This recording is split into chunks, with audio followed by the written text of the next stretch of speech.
Gracia y paz, amados hermanos, bienvenidos para que juntos seamos edificados con este precioso sermón.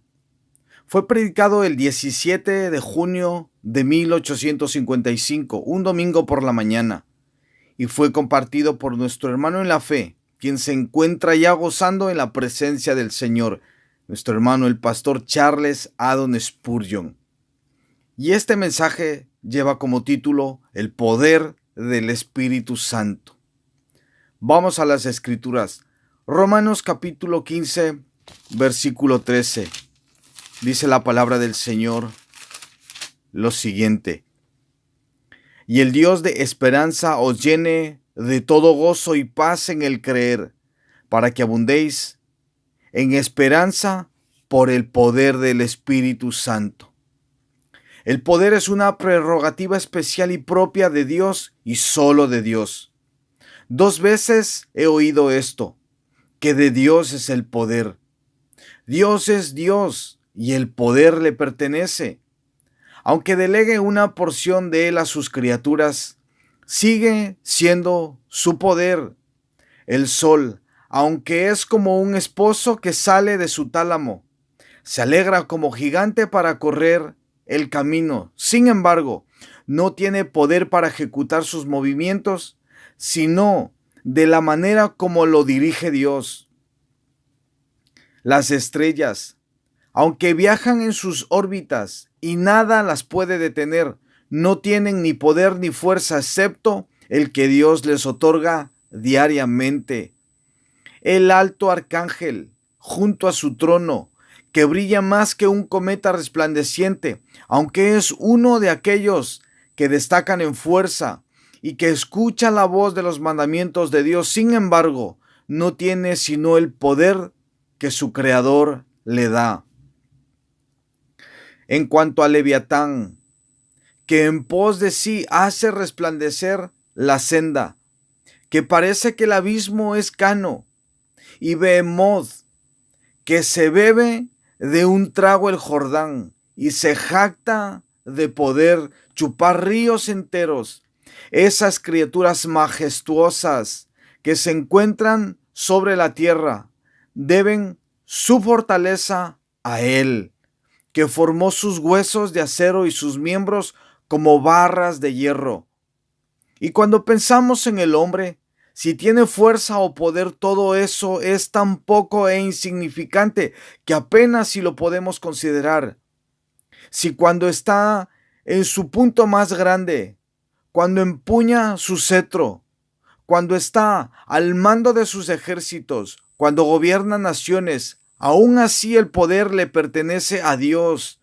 Y es verdad, 2 veces he oído esto, que de Dios es el poder.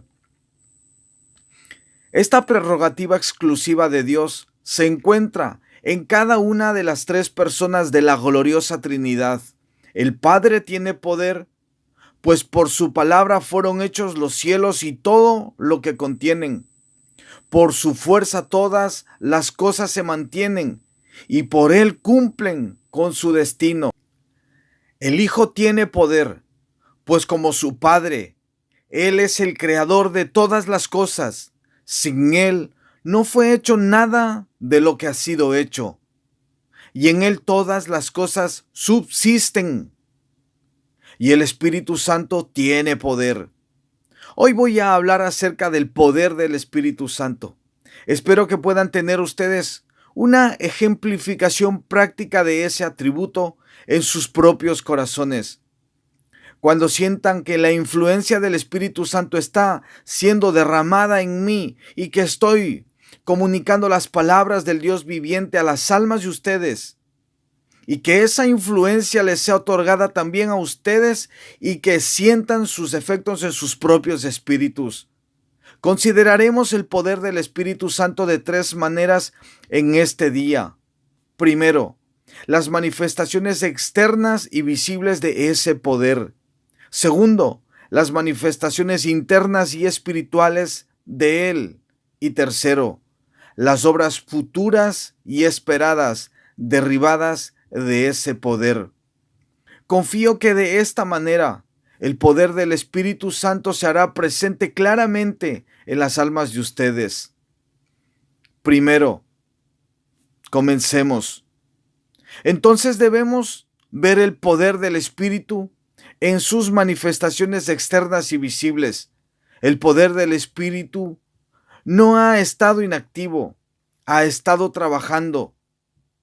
Mucho ha sido hecho ya por el Espíritu de Dios, más de lo que pudiera haber sido logrado por ningún ser excepto el infinito, eterno y todopoderoso Jehová, de quien el Espíritu Santo es una persona. Hay 4 obras que son los signos externos y manifestaciones del poder del Espíritu Santo. Las obras de la creación, las obras de la resurrección, las obras del testimonio y las obras de gracia. De cada una de estas obras hablaré brevemente. Primero, el Espíritu ha manifestado la omnipotencia de su poder en las obras de creación, pues aunque no se menciona frecuentemente en la Escritura, sin embargo, algunas veces la creación es atribuida al Espíritu Santo, así como también al Padre y al Hijo. La creación de los cielos se nos dice que es obra del Espíritu de Dios. Esto lo verán inmediato en las Sagradas Escrituras. Job capítulo 26, versículo 13. Su espíritu adornó los cielos, su mano creó la serpiente tortuosa. Se dice que todas las estrellas del cielo fueron colocadas en lo alto por el poder, y una constelación particular llamada la serpiente tortuosa está señalada especialmente como el trabajo de sus manos. Él desata las ligaduras de Orión. Él ata con cadenas las dulces influencias de las Pleiades y guía a la Osa Mayor junto con sus hijos. Él hizo todas esas estrellas que brillan en el cielo. Los cielos fueron adornados por sus manos y Él formó a la serpiente tortuosa por su poder. Y así también muestra su poder en esos actos continuos de creación que todavía se realizan en el mundo, como el crear al ser humano y a los animales su nacimiento y generación. Estos también se le asignan al Espíritu Santo. Si ven el Salmo 104, en los versículos 29 y 30, leerán: escondes tu rostro, se turban, les quitas el hálito, dejan de ser y vuelven al polvo. Envías tu espíritu, son creados y renuevas la faz de la tierra. Así ven ustedes que la creación de todo hombre es la obra del Espíritu, y la creación de toda vida y de toda carne. La existencia de este mundo se debe atribuir al poder del Espíritu, así como también el primer adorno de los cielos, o darle forma a la serpiente tortuosa. Así ven, en el primer capítulo del Génesis, allí notarán particularmente explicada esa peculiar obra de poder en el universo que fue llevada a cabo por el Espíritu Santo. Ustedes descubrirán entonces cuál fue su trabajo especial. En el versículo 2 del primer capítulo de Génesis leemos: y la tierra estaba desordenada y vacía, y las tinieblas estaban sobre la faz del abismo, y el Espíritu de Dios se movía sobre la faz de las aguas. No sabemos cuán remoto pueda ser el periodo de la creación de nuestra tierra, ciertamente muchos millones de años antes del tiempo de Adán. Nuestro planeta ha pasado por varias etapas de existencia y diferentes clases de criaturas han vivido en su superficie, todas ellas creadas por Dios. Pero antes que esa era llegara, en la cual el ser humano sería un habitante principal y monarca, el Creador entregó el mundo a la confusión. Permitió que los fuegos internos estallaran desde las profundidades y fundió toda la materia sólida de manera que toda clase de substancias estaban mezcladas en una vasta masa de desorden. El único nombre que se podría dar al mundo de entonces es que era una caótica masa de materia. ¿Cómo debió haber sido? No podrían ustedes adivinarlo o definirlo. La tierra estaba enteramente desordenada y vacía. Las tinieblas estaban sobre la faz del abismo y el Espíritu de Dios se movía sobre la faz de las aguas. Llegó el Espíritu y extendió sus anchas alas, ordenó a las tinieblas que se dispersaran, y al volar él sobre la tierra, todas las diferentes porciones de materia se colocaron en sus lugares, y ya no fue desordenada y vacía, se volvió redonda como sus planetas hermanos y se puso en movimiento, cantando elevadas alabanzas a Dios, no de manera discordante como lo había hecho antes, sino como una grandiosa nota en la vasta escala de la creación. Milton describe muy brillantemente este trabajo del Espíritu que establece el orden donde hay confusión, cuando el Rey de Gloria en su poderosa palabra y Espíritu vino para crear nuevos mundos. Sobre el piso celestial se detuvieron y desde la orilla contemplaron el vasto inmensurable abismo, tempestuoso como un mar, sombrío, desolado, salvaje, conmocionando hasta el fondo por vientos furiosos y por olas hinchadas como montañas, al asalto de las alturas del cielo para mezclar el polo con lo profundo. Silencio ustedes, olas perturbadoras, y tú, abismo, paz. Dijo la palabra, que todo crea. Pongan fin a sus discordias. Entonces sobre las aguas calmadas, el Espíritu de Dios extendió sus alas creadoras e infundió virtud vital y calor vital a través de toda la masa fluida. Esto, vean ustedes, es el poder del Espíritu. Si hubiéramos visto a esta tierra en toda su confusión, hubiéramos dicho, ¿quién puede hacer un mundo de todo esto? La respuesta hubiera sido, el poder del Espíritu Santo lo puede hacer. Con solo extender sus alas como de paloma, Él puede hacer que todas las cosas se junten. Por ello, habrá orden donde no había nada sino confusión. Y esto no es todo el poder del Espíritu. Hemos visto algunas de sus obras en la creación, pero hubo una instancia en particular de creación en la que el Espíritu Santo estuvo más especialmente ocupado, a saber, la formación del cuerpo de nuestro Señor Jesucristo. Aunque nuestro Señor Jesucristo nació de una mujer y fue hecho a semejanza de carne pecadora, sin embargo, el poder que lo engendró estuvo enteramente en Dios, el Espíritu Santo. Como lo expresan las Escrituras, el poder del Altísimo te cubrirá con su sombra. Él fue concebido por el Espíritu Santo, como dice el credo de los apóstoles, por lo cual también el santo ser que nacerá será llamado Hijo de Dios. La estructura corporal del Señor Jesucristo fue una obra maestra realizada por el Espíritu Santo. Supongo que su cuerpo debe haber sobrepasado a todos los demás en belleza, que haya sido como el del primer hombre, justo el modelo de lo que el cuerpo será en el cielo, en donde resplandecerá en toda su gloria.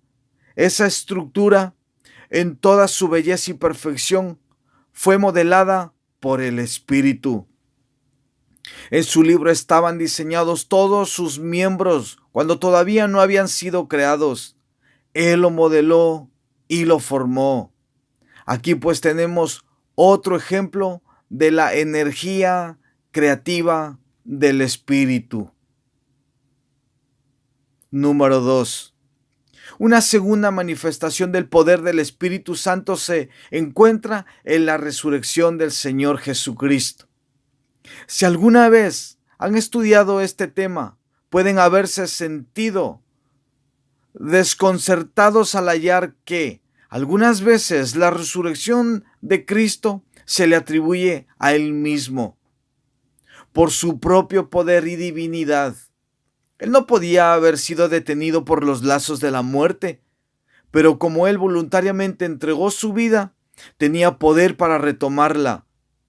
En otra parte de la Escritura encontramos que la resurrección es atribuida a Dios el Padre.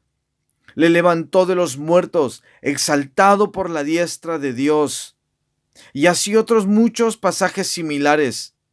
Pero también se dice en la Escritura que Jesucristo fue levantado de entre los muertos por el poder del Espíritu Santo.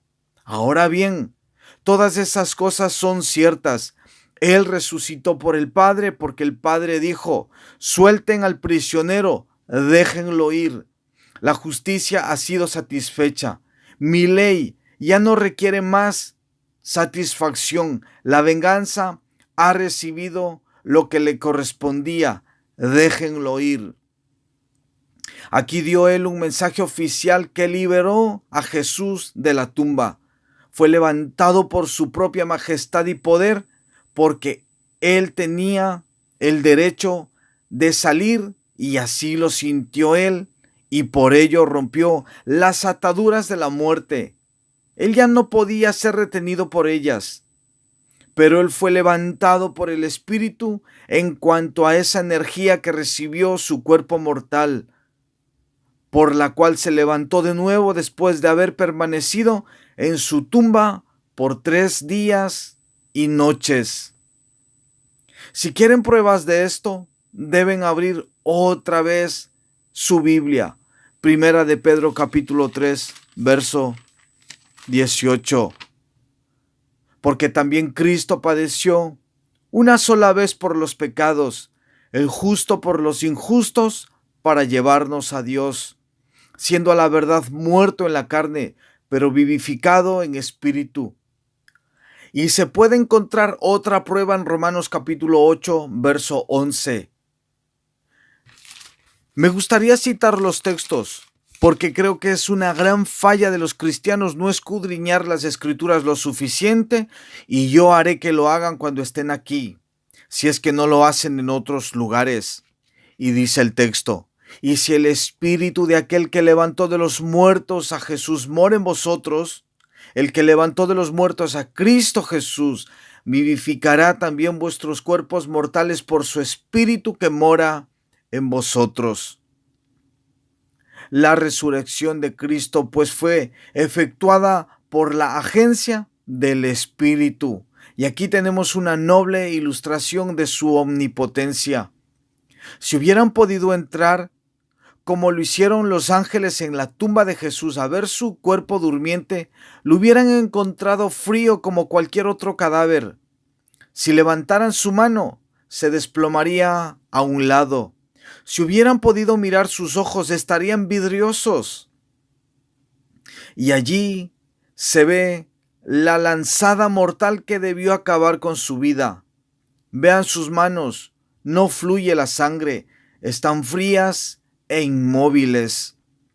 ¿Puede vivir ese cuerpo?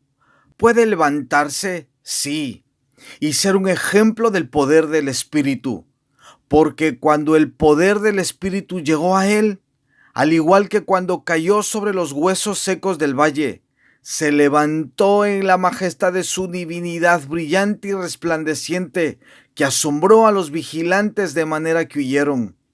Sí, se levantó para no morir más, sino para vivir para siempre, Rey de reyes y Príncipe de los reyes de la tierra. Número 3.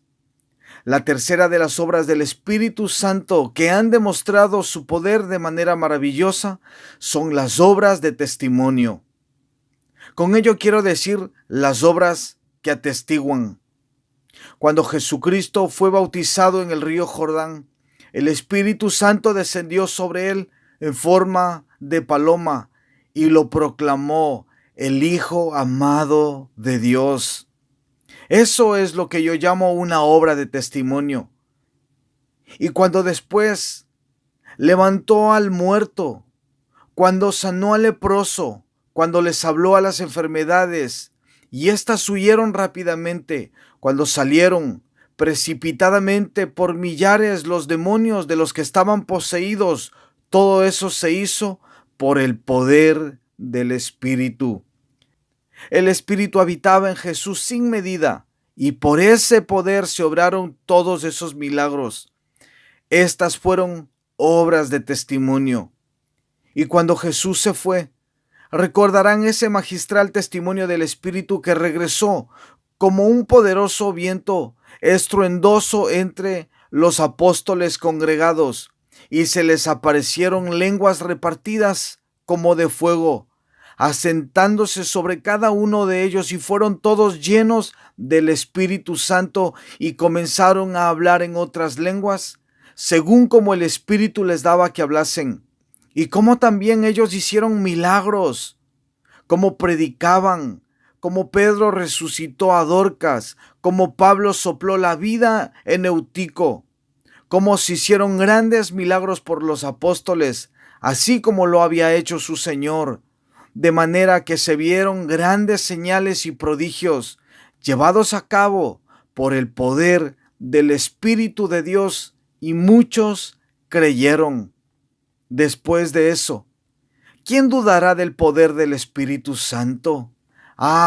Esos miembros de la secta de Socinio, que niegan la existencia del Espíritu Santo y su absoluta personalidad. ¿Qué van a hacer cuando los atrapemos mostrándoles las obras de la creación, de resurrección y de testimonio? Están contradiciendo la Escritura, pero observen, es una piedra sobre la que si algún hombre cae, saldrá lastimado, pero si cae sobre él, como lo hará si se resiste, lo triturará hasta convertirlo en polvo. El Espíritu Santo tiene poder omnipotente, sí, el poder de Dios, porque Él es Dios. En cuarto lugar, una vez más, queremos otro signo externo y visible del poder del Espíritu Santo. Podemos mirar a las obras de gracia. Vean una ciudad donde un adivino tiene el poder que ha proclamado él mismo como una gran persona. Un cierto Felipe entra y predica la palabra de Dios. Enseguida Simón el mago pierde su poder y él mismo busca para sí el poder del Espíritu, imaginando que puede comprarlo con dinero. Vean en tiempos modernos, un país en donde los habitantes viven en miserables tiendas hechas de paja y se alimentan de reptiles y de otras criaturas semejantes. Obsérvenlos, cómo se inclinan ante sus ídolos y cómo adoran a sus falsos dioses y cómo están hundidos en la superstición y tan degradados que se llegó a debatir si tenían alma o no. Vean a un Robert Moffat, misionero en Sudáfrica por más de 50 años, que va con la palabra de Dios en su mano, que él mismo tradujo al lenguaje de los bachuanas. Óiganlo predicar con la capacidad de expresión que le da el Espíritu, acompañando esa palabra con poder. Ellos arrojaron a un lado sus ídolos, odian y aborrecen sus costumbres anteriores, construyen casas en donde ellos habitan, se visten y ahora tienen una mente recta. Rompen el arco y parten la lanza en pedazos. La gente incivilizada se vuelve civilizada, el salvaje se vuelve educado, el que no sabía nada comienza a leer las Escrituras. De esta manera, por boca de aquellos que fueron salvajes, Dios atestigua el poder de su poderoso Espíritu. Tomen una casa en esta ciudad y los podríamos llevar a muchas de esas casas. El padre es un borracho, Un hombre que vive en una condición desesperada, véanlo en su locura, y ustedes preferirán encontrarse con un tigre sin cadenas que con un hombre así. Da la impresión que él podría partir a un hombre en pedazos si llegaran a ofenderlo. Observen a su esposa.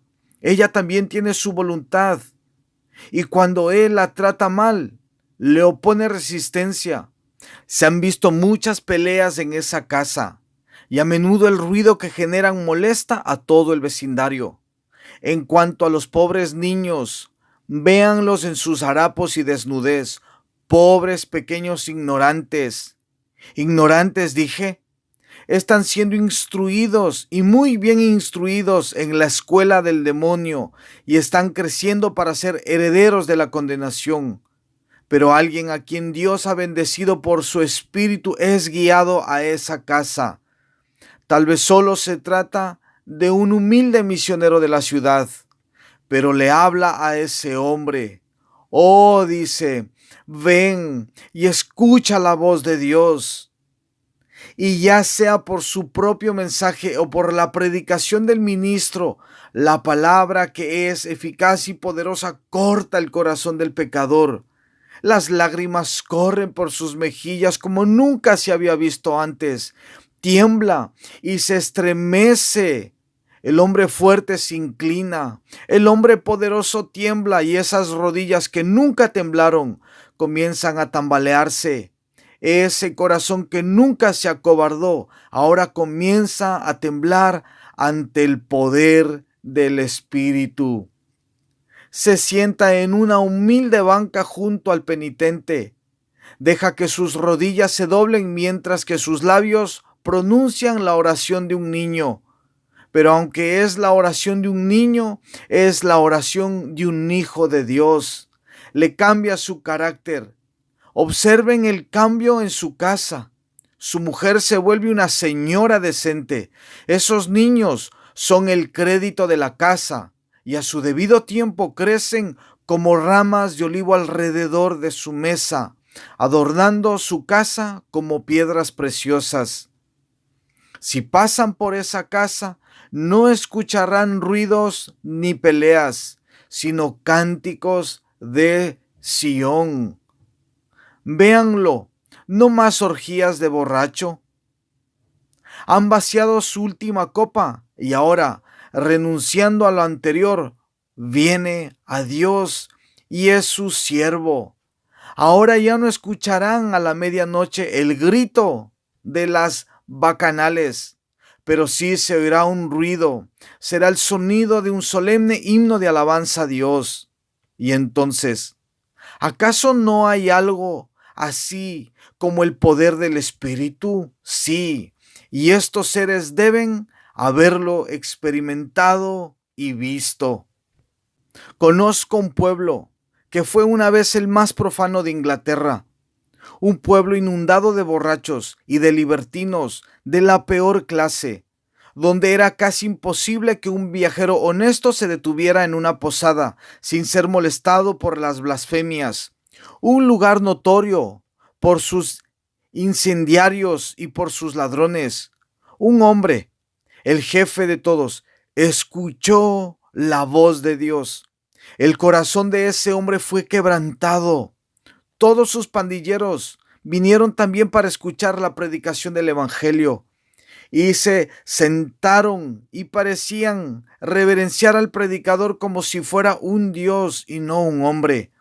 Estos hombres fueron cambiados y reformados, y todo aquel que conoce ese lugar afirma que un cambio así no hubiera podido ocurrir nunca, sino solo mediante el poder del Espíritu Santo. Dejen que se predique el Evangelio y que se ha derramado el Espíritu y verán que tiene el poder tal como para cambiar la conciencia, para mejorar la conducta, para levantar al degradado, para castigar y reprimir la maldad de la raza. Y ustedes deben gloriarse en eso. Digo, nada hay como el poder del Espíritu. Tan solo déjenlo entrar y seguramente todo puede lograrse. Ahora vamos a ver el segundo punto, el poder interior y espiritual del Espíritu Santo. Lo que ya he mencionado puede ser visto. De lo que estoy a punto de hablar debe ser sentido y ningún hombre entenderá verdaderamente lo que digo a menos que lo sienta. Lo visible, aún el infiel debe confesarlo.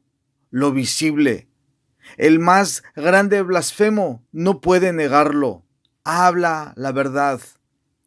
Pero de este poder interior, alguien se reirá con entusiasmo y otro dirá que no es sino la invención de nuestra fantasía febril. Sin embargo, tenemos una palabra de testimonio más segura que todo lo que ellos puedan decir. Tenemos un testigo en nuestro interior. Sabemos que es la verdad y no tenemos miedo de hablar del poder interno espiritual del Espíritu Santo. Observemos 2 o 3 cosas en las que el poder interior espiritual del Espíritu Santo se puede ver muy grandemente y alabarlo. Número 1. El Espíritu Santo tiene poder sobre los corazones de los hombres.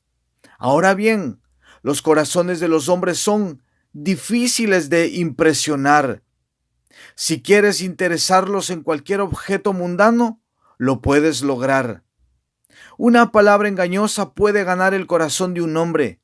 Un poco de oro puede ganar el corazón de un hombre. Un poco de fama y un poco de clamor, de aplauso puede ganar el corazón de un hombre. Pero no hay ningún ministro que respire que pueda ganar el corazón de un hombre por sí mismo. Puede ganar sus oídos y hacer que lo escuchen. Puede ganar sus ojos y hacer que se fijen en él. Puede ganar la atención, pero el corazón es muy resbaloso. Sí, el corazón es un pez que no se deja atrapar por los pescadores del Evangelio.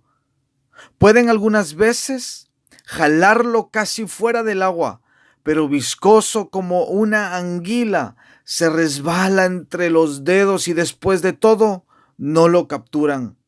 Muchos hombres se han imaginado que han capturado el corazón, pero se han desengañado. Se necesita un hábil cazador para atrapar al ciervo en las montañas. Es demasiado rápido para el pie humano. El pie humano no puede acercársele. Solo el Espíritu tiene el poder sobre el corazón del hombre. ¿Alguna vez han probado ustedes su poder en un corazón? Si un hombre piensa que un ministro puede convertir el alma, me gustaría que lo intentara. Déjenlo que vaya y sea un maestro en la escuela dominical. Dará su clase, tendrá los mejores libros que puedan obtenerse, tendrá las mejores reglas, instalará sus murallas alrededor de su Sebastopol espiritual, tomará al mejor muchacho de su clase, y mucho me equivoco si ese muchacho no estará cansado en una semana. Déjenlo que pase 4 o 5 domingos intentándolo, pero luego dirá: este muchacho es incorregible. Déjenlo intentar con otro y tendrá que intentar con otro y con otro y otro antes de que pueda ser capaz de convertir a uno.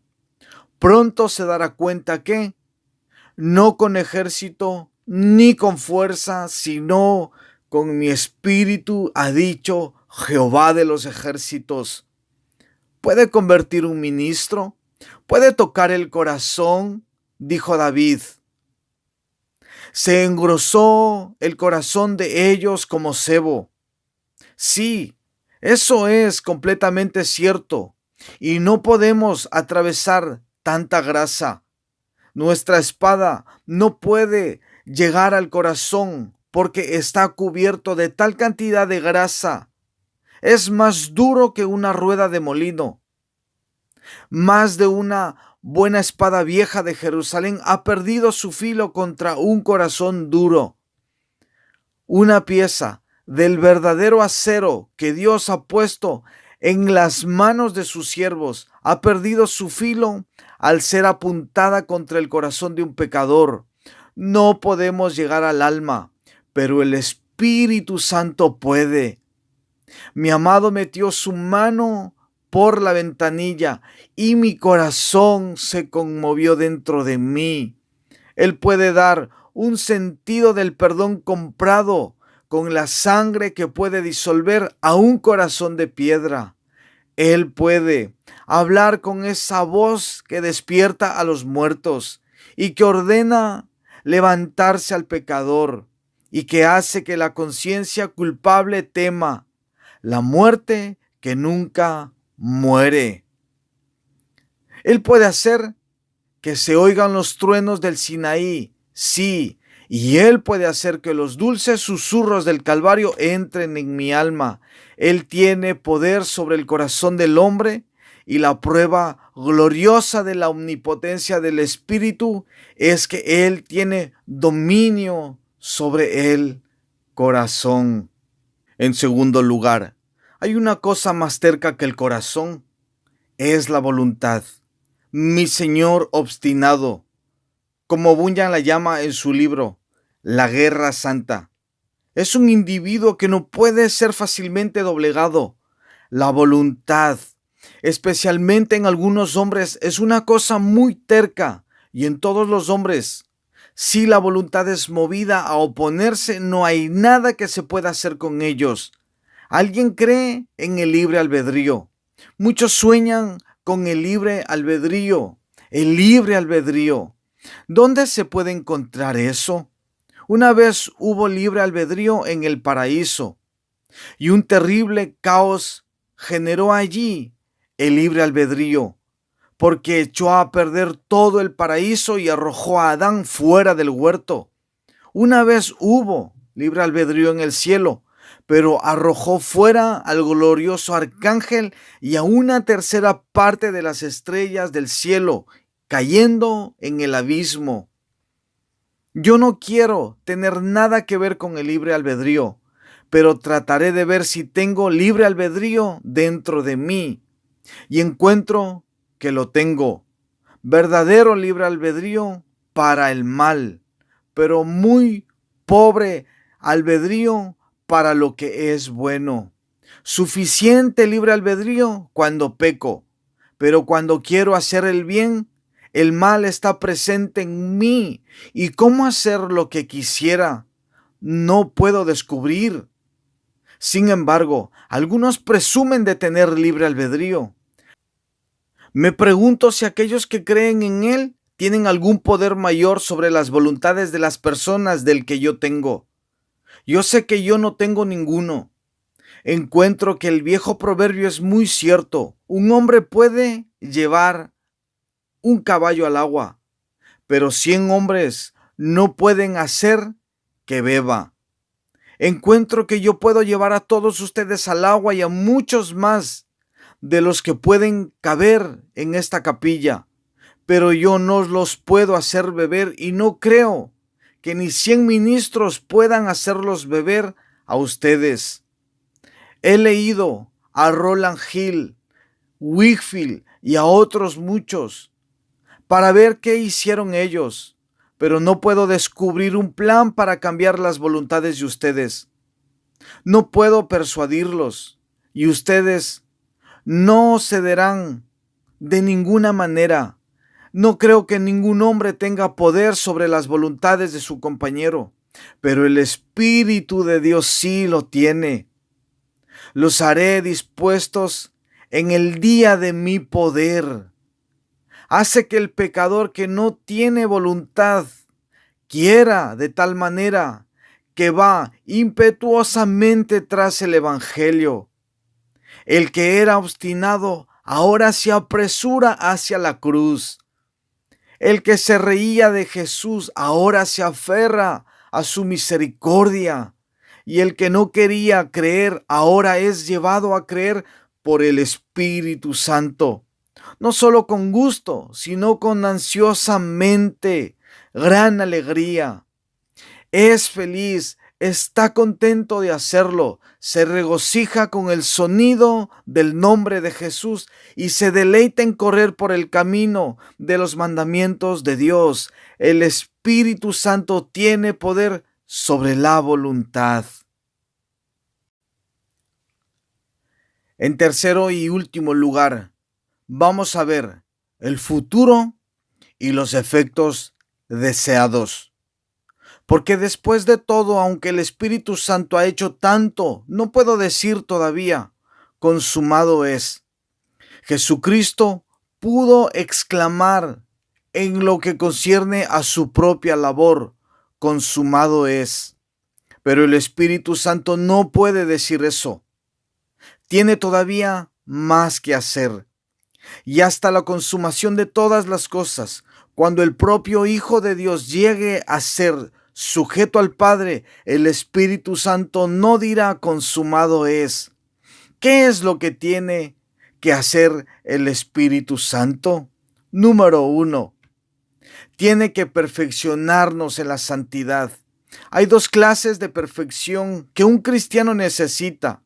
Una es la perfección de la justificación en la persona de Jesús y la otra es la perfección de la santificación obrada en Él por el Espíritu Santo. Por el momento, la corrupción todavía descansa en los pechos de los regenerados. Actualmente el corazón es parcialmente impuro. Todavía tenemos lujurias e imaginaciones malvadas. Pero, oh alma mía, mi alma se regocija al saber que viene el día cuando Dios terminará el trabajo que ha iniciado y presentará mi alma no solamente perfecta en Cristo, sino perfecta en el Espíritu, sin mancha o defecto o nada parecido. Y es verdad que este pobre corazón depravado llegará a ser tan santo como el de Dios. Y este pobre espíritu que a menudo exclama, miserable de mí, ¿quién me librará de este cuerpo de pecado y de muerte? Este mismo pobre espíritu será libre del pecado y de la muerte. Y ya no oiré cosas malas que perturbarán mis oídos y no tendré pensamientos impuros que perturben mi paz. Oh, feliz hora, que se apresure. Justo antes de que yo muera, se habrá terminado la santificación, pero hasta ese momento no puedo tener la perfección en mí mismo. Pero en ese momento, cuando parta mi espíritu, tendrá su último bautismo en el fuego del Espíritu Santo. Será puesto en el crisol para su última prueba en el horno. Y entonces, libre de toda escoria y fino como una barra de oro puro, seré presentado a los pies de Dios, sin el mínimo grado de escoria o mezcla. Oh hora gloriosa, oh momento bendito. Pienso que deseo morir, aunque no hubiera un cielo, si tan solo pudiera tener esa última purificación y salir de la corriente del río Jordán totalmente limpio después de ser lavado. Oh, ser lavado y quedar blanco, limpio, puro, perfecto. Ni un ángel será más puro de lo que yo seré. Sí, ni Dios mismo será más santo. Seré capaz de decir en un sentido doble, gran Dios, soy limpio por medio de la sangre de Jesús, soy limpio, y a través de la obra del Espíritu también soy limpio.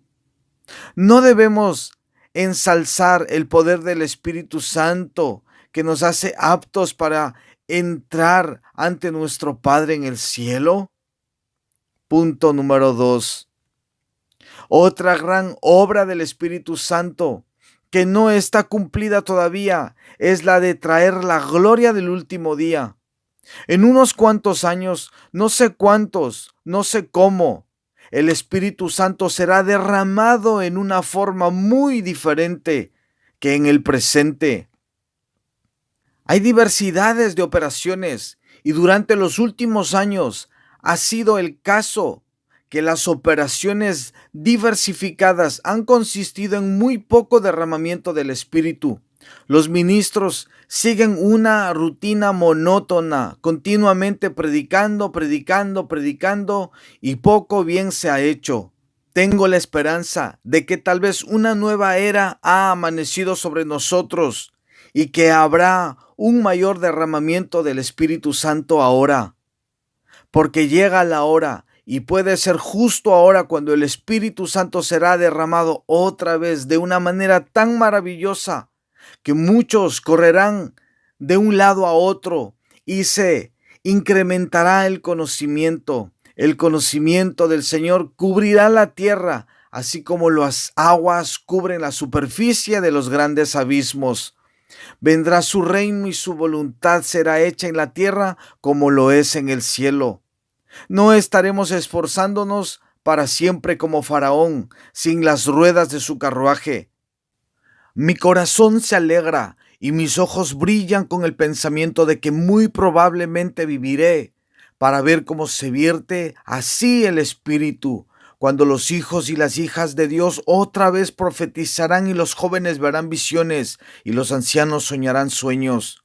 Tal vez no habrá dones milagrosos porque no serán requeridos, pero sin embargo habrá tal cantidad milagrosa de santidad, tal extraordinario fervor de oración, tal real comunión con Dios y tanta religión vital y tanta difusión de las doctrinas de la cruz que todo mundo verá que verdaderamente el Espíritu es derramado como agua y las lluvias descienden de arriba. Oremos por eso, laboremos continuamente por eso y busquemos lo de Dios. Punto número 3. Otra obra más del Espíritu que manifestará de manera especial su poder será la resurrección general. Tenemos razón para creer por las Escrituras que la resurrección de los muertos, aunque será efectuada por la voz de Dios y de su palabra, el Hijo, también será efectuada por el Espíritu. Ese mismo poder que levantó a Jesucristo de entre los muertos, también vivificará los cuerpos mortales. El poder de la resurrección es tal vez una de las mejores pruebas de las obras del Espíritu. Mis amigos, si pudiéramos desprender el manto de esta tierra por un momento, si el verde césped pudiera contarse y pudiéramos ver 2 metros abajo en sus profundidades, ¿qué mundo aparecería? ¿Qué veríamos? Huesos, esqueletos, podredumbre, gusanos, corrupción.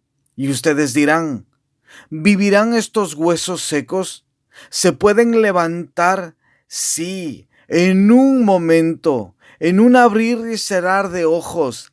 A la final trompeta, los muertos serán resucitados. Él habla, están vivos, véanlos, dispersos.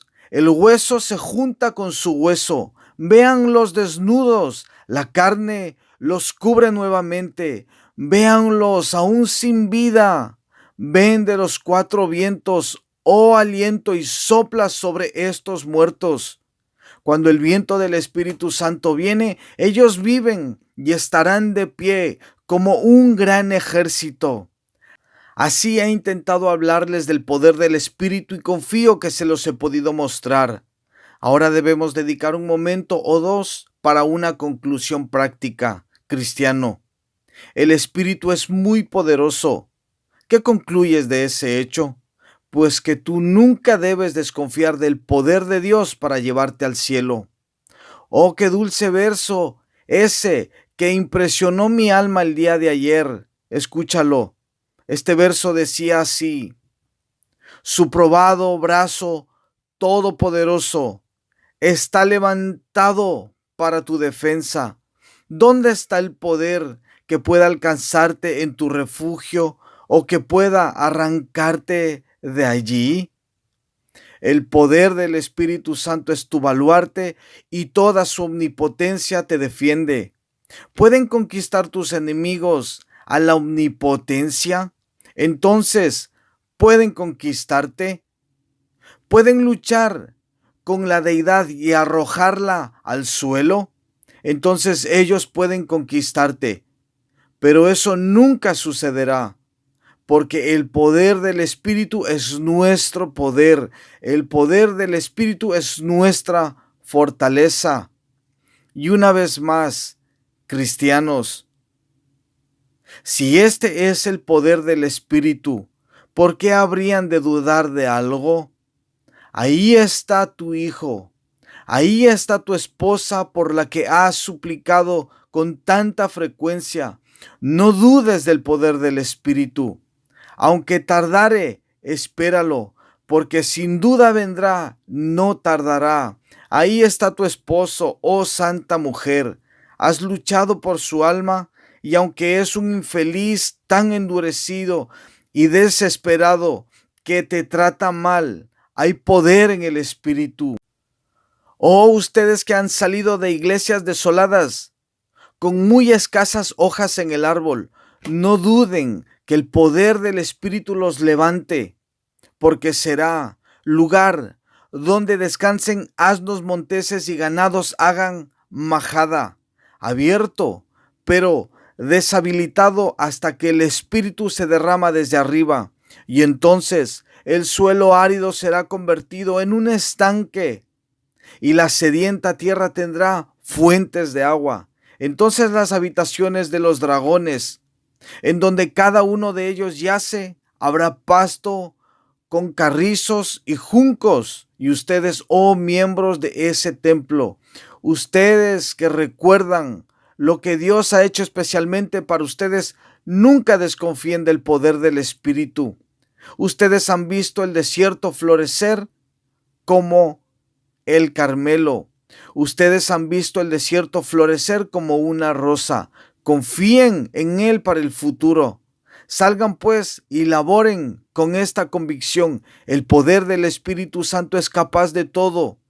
Vayan a su escuela dominical, vayan a distribuir sus folletos, vayan a su empresa misionera, vayan a predicar en sus habitaciones con la convicción de que el poder del Espíritu es nuestra gran ayuda. Y ahora por último, a ustedes pecadores, ¿qué más tenemos que decirles acerca de ese poder del Espíritu? Estoy convencido de que hay esperanza para algunos de ustedes. Yo no puedo salvarlos, yo no puedo conmoverlos. A veces puedo hacer que lloren, pero se secan sus ojos y todo ha terminado. Pero yo sé que mi Señor sí puede. Ese es mi consuelo. Tú, el primero de los pecadores, hay esperanza para ti. Este poder te puede salvar como a cualquiera. Es capaz de romper tu corazón, aunque sea de hierro. Puede hacer que de tus ojos broten las lágrimas, aunque hayan sido como rocas anteriormente. Su poder es capaz hoy, si Él lo quiere, de cambiar tu corazón, de modificar la corriente de todas tus ideas, de hacerte de inmediato un hijo de Dios, de justificarte en Cristo. Hay poder suficiente en el Espíritu Santo. Él puede traer a los pecadores a Jesús. Él es capaz de hacerte querer en el día de su poder. ¿Quieres esta mañana? ¿Ha ido Él tan lejos como para hacer que desees su nombre, para hacer que desees a Jesús? Entonces, oh pecador, mientras Él te atrae, di: atráeme, soy infeliz sin ti. Síguelo, síguelo, y a medida que Él te conduzca, pisa sobre sus huellas y regocíjate de que Él se ha inclinado a ti y ha iniciado una buena obra en ti, porque hay una evidencia de que Él continuará haciéndolo hasta el final. Y oh, tú abatido, pon tu confianza en el poder del Espíritu, descansa en la sangre de Jesús y tu alma es salva, no solamente ahora, sino a través de la eternidad. Que Dios los bendiga a ustedes. En el nombre de Jesús. Amén. Soy Juan Carlos Barahona González y este es tu canal, El Peregrino. Quisiera invitarte a que te suscribas a este canal, que me apoyes con un comentario, que me dejes un me gusta y sobre todo, te animo a que compartas la palabra de Dios con muchas otras personas. Y el deseo más grande de mi corazón es que recuerdes que has sido llamado por Dios, que hemos sido llamados por Dios para vivir para alabanza de la gloria de su gracia. Que tengas una preciosa y plena vida pegado, ligado al Señor Jesucristo. Que Dios te bendiga.